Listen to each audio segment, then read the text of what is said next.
Hello, everyone. Welcome to the Rare Books in Boston. You know, you're probably thinking, I thought this was supposed to be a Rare Book Cafe, but it's not. It's Books in Boston, and I'm here with Elizabeth, who's from New Hope, Pennsylvania. Hello, Elizabeth. Hello, Richard. How are you today? So let's set up. Would you give me your full name Sure. and your business name? Yes, I'm Elizabeth Kelly Griswold, and I have Blue Mango Books and Manuscripts And you've been in business how long? since 2012. 2012. And we met 2 years ago, actually, if I remember right. Yes. You beat me up at an auction, dragged me over the coals, drained my pocketbook to the extent that I'll never recover, but financially. But no, we had a very fun time that night. Yes, but you up in Amherst. That's right. And you walked away with some wonderful things, and I did as well. I've sold mine. Did you sell yours? I've sold most of everything. Yeah, good. Well, I guess that's the goal, isn't it? That's right. So, well, so you're doing Books in Boston. We're Yeah. excited to have you. And tell us a little bit about what you're going to bring. Well, I specialize in early American primary source manuscripts, and I will be bringing along a variety of account books, journals, some diaries, some maritime logbooks, some early American imprints with interesting provenance, and books that I say that there's a story behind the story. No Declaration of Independence? Not this time.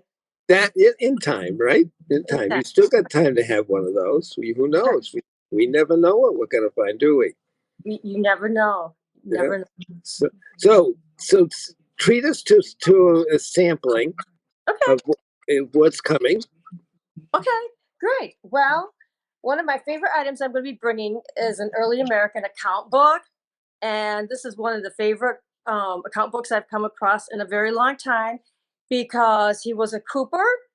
But more interesting than that was his great great grandmother was tried as a witch in the Salem witch trials. And she died in prison after being tortured at age 73, shortly before they could execute her. And you're going to be pretty close to the home source on that, aren't you? Right. That's right. So this was owned by a cooper, and his name was Isaac Sanderson, and he lived from 1757 to 1849. Now, when you say a cooper, do you mean a Cooper Smith? Well, he would make baskets. Yeah. Okay.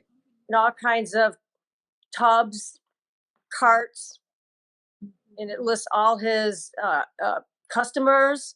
And so what I do is I go through the account book and I look for interesting names, and I kind of do an archive of that town with all the people who are listed, who I can find and trace their genealogy, perhaps an ancestry, or find a grave and just point out notable residents who were his customers. So what you're really saying is that when you find a book like this, it's so unusual. Yep. You realize that there's a bigger story, and you start digging in and finding the story. Exactly. And it always made me wonder, when they got together as a family, did they ever talk about the great grandmother who was tried as a witch? Yeah, one would want to know, wouldn't they? Yeah. Poor grandma. Well, that's going to be. I mean, that's going to be front row and center there in Boston, won't it? Well, it's one of my favorite pieces I've come across in a long time. So I assume you put a very high price on it because you don't want to sell it. No, maybe. I think it belongs in an institution, actually, but we'll see. Well, we hope and expect there are going to be some institutions that will see that. Right. So what else? Go ahead.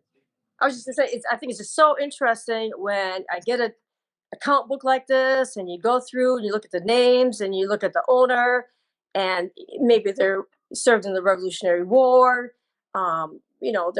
They came across the pond several generations before that, and they were early settlers in New England.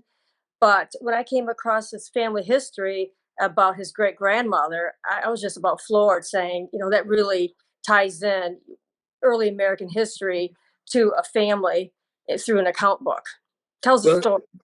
and the other part of this is, and here's what we won't ever know probably, but the last persons who actually had that in their possession in the family may not have really understood and known that old history. Yes. And therefore it kind of got lost to time. Right. And talking about family history, it does have a page of handwritten family history in there, which I think is remarkable. Remarkable. So what else is exciting? That was a great one. I think it's great. Well, I'm bringing some maritime log books. And this one in particular is very interesting because it has a beautiful watercolor of the ship and many long, huge foldouts of the ship's diagrams. So this is one of the maritime logbooks I'm bringing. I'm bringing several, but this one is pretty interesting. That it has a beautiful watercolor, and it's a trip leaving Ireland, and they go to Italy, and then they come back to Ireland, and it's just a fascinating little um, maritime logbook. And then another favorite I'm bringing is an early American imprint from 1778. It's a medical book, but what I find so interesting about this one is it was owned by a woman, and her name was Talitha Carver, and she was born in, I have to look at it, 1757, and this book was actually in her name and not her husband's name, and it's a medical book. And so when I looked and did my research on this woman and her family, she had 10 children. So this was probably a valuable resource for her to have a domestic medicine book at her fingertips, raising 10 kids. Does it have midwifery material in it? It does. Yeah. It does. So valuable resource in the home, and remarkable that it's her name in the book and not her husband's name. I'm taking a wild guess, but isn't that just before the AMA gets involved in the medical world? I'm not sure. That's a very good question. I have to look that up. But a lot of home remedies. I think you'll find the AMA comes along much later, and that's a fascinating story because in that period, doctors could not have been very available all the time. Right. You know that they were farmers. They lived probably out in the country, and maybe they didn't have a lot of money to go into town to see a physician. So I just think it's remarkable that this leather book and the original binding, and it's in very good condition. It's a little scuffed, but it was used. I'm going to assume there's some herbal recipes in there for specific ailments. Yes. Yeah. That's fantastic. So I love early books with female provenance where you can able to trace it and tell the story. And I'm going to be bringing this to Boston too. Oh, I think that will be a hit. So, Elizabeth, what's next on this exciting journey? Well, I love early American documents. And so another one I'm bringing is a 1662 deed concerning Edmund Rice, who was one of the founders of Sudbury. Sudbury. Well, there's a little story I'll share with you. So this goes back into the early 1800s, I think it would be, might be late 1700s. So the town in Maine, way up on the Penobscot River, we call it Bangor today, the folks got together in the community and decided to name the town. And they sent their, I believe, preacher down to Boston because at that time, Maine was part of Boston. So it had to be in the the late 1700s, and to register the name. Well, for some reason, when he got there, he changed the name. The name was supposed to be Sudbury, Maine, and he changed it to Bangor, Maine. So a little side story. That's great. That's great. So this deed is pretty interesting, and it is transcribed because many times people have a difficult time reading early American script. Yeah. That'll be fun. I mean, these are fascinating, because American history is something that's going to be important to a lot of people in Boston. Boston being basically the grounds upon which this hallowed land was built. We know that Philadelphia is very important, but Boston happens to have a special place in the hearts of people. And of course, Boston was a great merchant Yes. city for a long, long time. Today, it's kind of known as the technology center.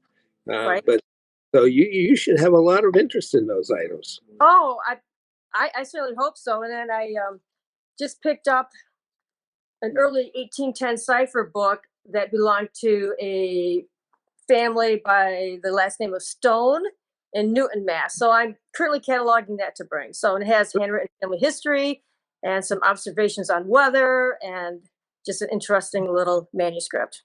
Well, so the one thing I'm going to ask you to bring when you come up for New Hope is some nice warm weather with lots of sunny day sky. I'd like to do that. Okay. Well, we're looking forward to seeing you and everybody else. We're going to have 43 dealers on the floor at the Back Bay Hilton on Dalton Street in Boston, downtown, right across the street from the Sheraton, a 3-minute walk from the Boston International Antiquarian Book Fair run by the ABAA. And we hope that everyone who sees this will want to go to both shows, but make sure you show up at 8 o'clock on Saturday morning at the Hilton. Bright and early. Look forward to seeing you all there. Thanks. Thank you.